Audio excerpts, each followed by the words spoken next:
Hello again. Welcome back to the Mercenary Historian channel. Yes, I've been gone for a little while, but I had pneumonia. I wasn't able to get a long speech out. So here I am on a rather chilly December day wearing my Cthulhu Christmas sweatshirt, and appropriately enough, that leads into our topic for today. Just a little bit, bear with me. Uh, did you know that in 1375, Martin of Tours said that the world would end by 400 AD, saying there is no doubt that the Antichrist has already been born and will reach supreme power by then and end the world.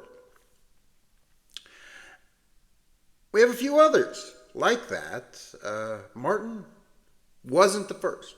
He clearly wasn't the last.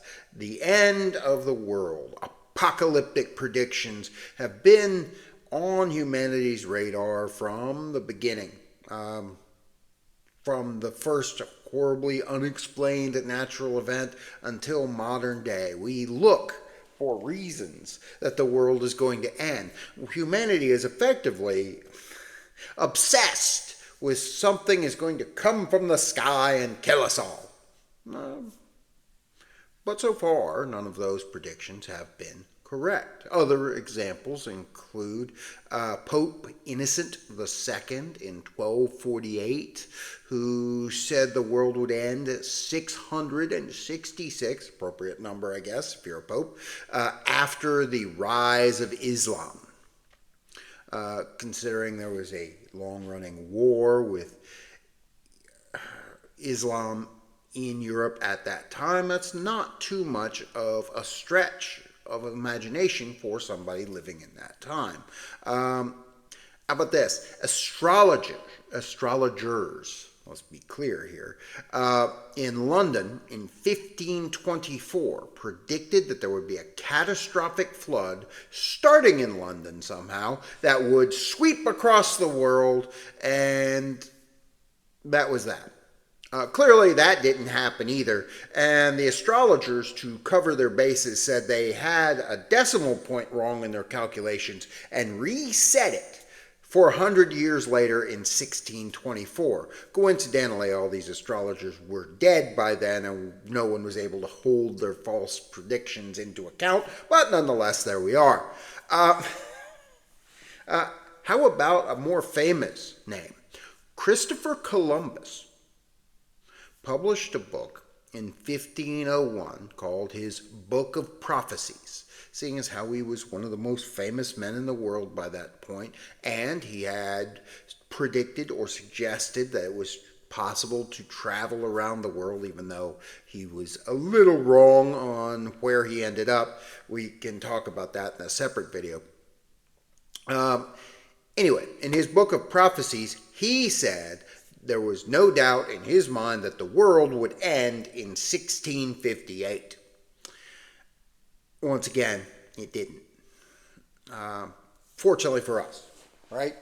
Now, the modern world is not immune to these apocalyptic predictions. In fact, they seem to be accelerating with the advent of modern communications and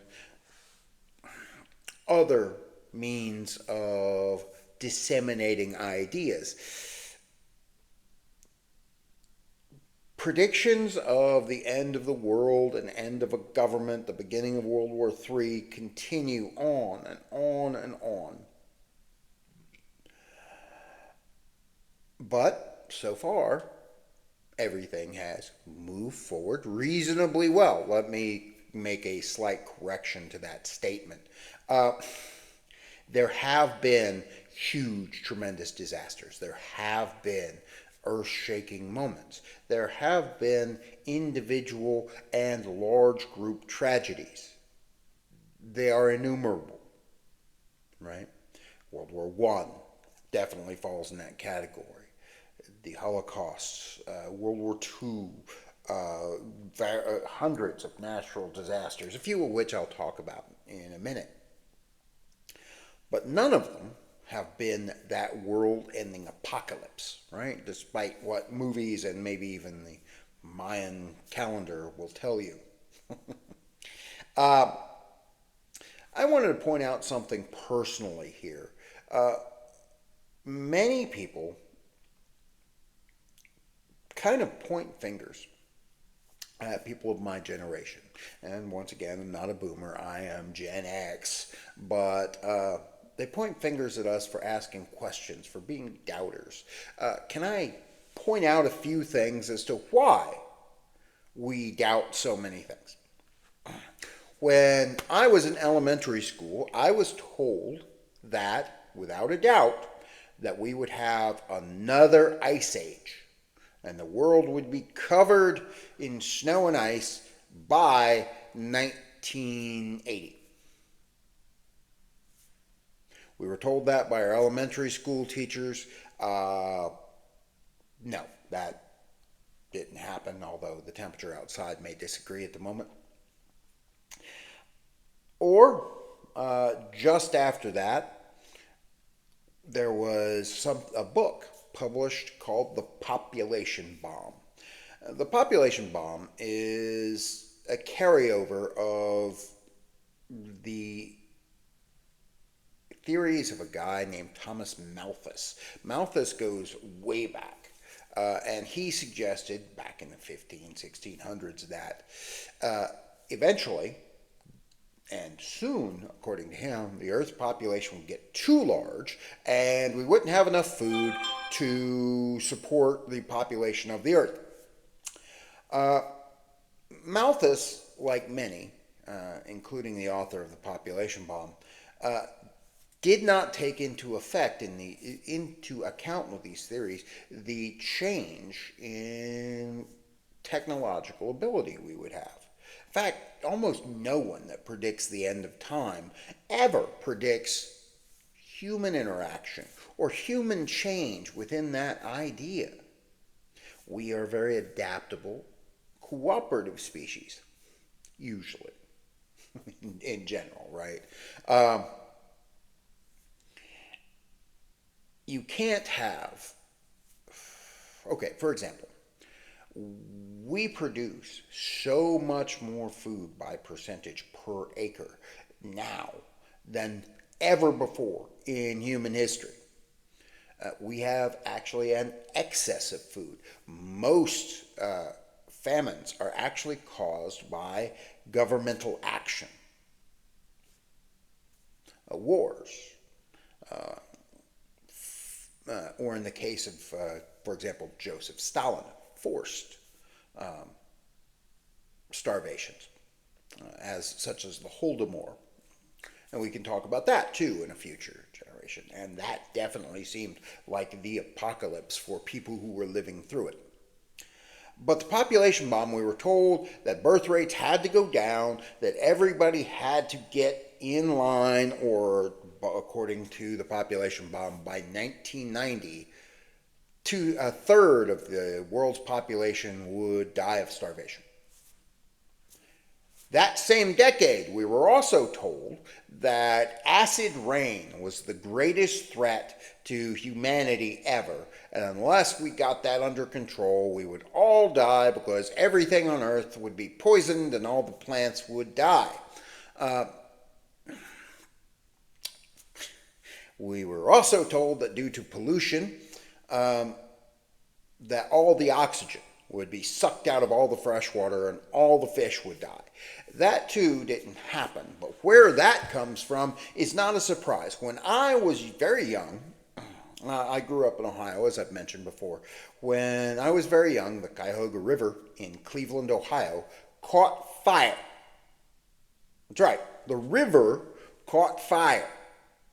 Burned for months. Why? Because of all the toxic sludge that factories in Cleveland have been dumping in the river for so long. How do you put out a river? Right? So pollution was going to kill us, and this was featured in movies and everything else. However, just as a side note, you can now swim in the Cuyahoga River and drink from it. It's one of the cleaner rivers in the world. It only took 40 years to clean it up, but, there we are. Improvement, nonetheless. So all these things were coming to kill us. Then, in the 1980s, we had a hole in the ozone layer that was going to give all humanity skin cancer unless we stopped using fluorocarbons. We did stop using fluorocarbons. The ozone hole seems to have shrunk a little bit, but in the end, it hasn't actually been that world-ending apocalypse we were told was coming.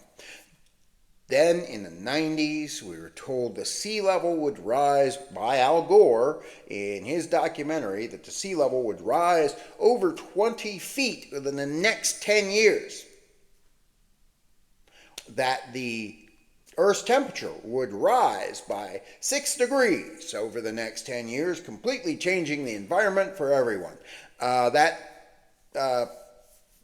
Earth's temperature went up half a degree, if I recall. Feel free to correct me. I'm glad to do so.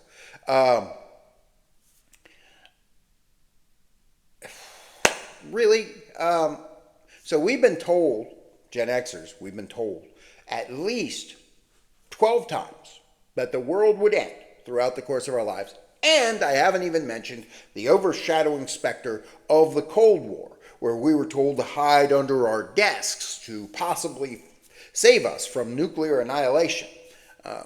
Most of us that had any brains in the matter knew that was crap. But, children.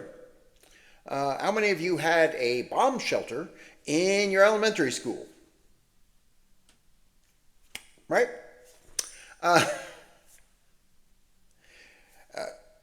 The thing about apocalyptic determinations is it's never the predicted event that seems to get you in history. It's never that predicted moment. It's never that thing you can see coming. It's actually the little things. For example, at the beginning of World War I, a series of national alliances, over buildup of military forces, border disputes, and super radicalized nationalism. We can define nationalism also in a later video if you wish, led to a powder keg. Now, everyone points to the assassination of Franz Ferdinand as the beginning of World War II. This is not technically correct. It is just the match that sets the whole thing off. And everybody thought the whole war would only last a couple months and everybody would get it out of their system. However, the industrial age had already spawned new eras of weapons, and unforeseen military tactics led to colossal breakdowns in society and led to about 18 million deaths. Right? The American Civil War. Everybody thought that first Battle of Bull Run, that everybody get out of their system, the war would be over after this one battle. Clearly that didn't happen either. How about the Black Plague? The add-on of market revolutions with the opening of the Silk Road and movement of goods and services and everything, natural resources from China and India into Europe, led to an unexpected wave of disease. Bubonic plague brought by fleas on rats that had already ravaged the East. The tiniest things, right? Who saw COVID coming? Right? No, I'm not supposed to mention that on YouTube, but I did anyway. The disruption there. At the beginning, you all remember it, supposed to be this massive apocalypse. That whole incident is nothing compared to 1919 when the Spanish flu killed 20 million people.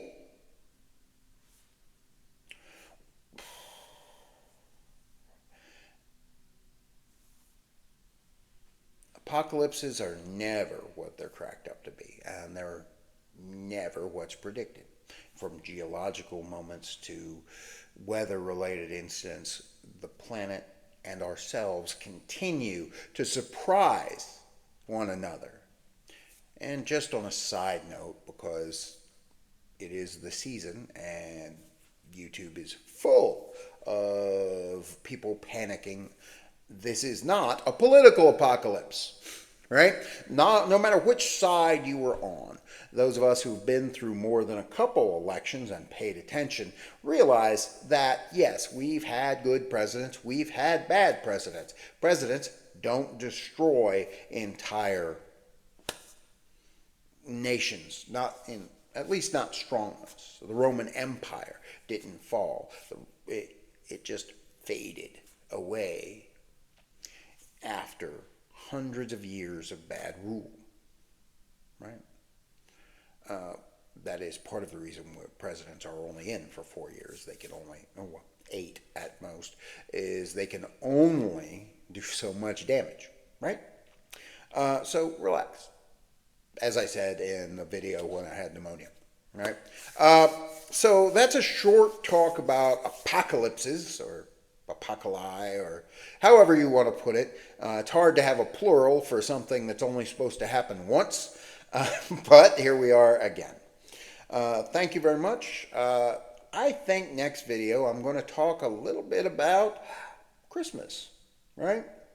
Since I did Halloween quite a bit, it only seems fair to move on to a more jolly, so to speak, holiday.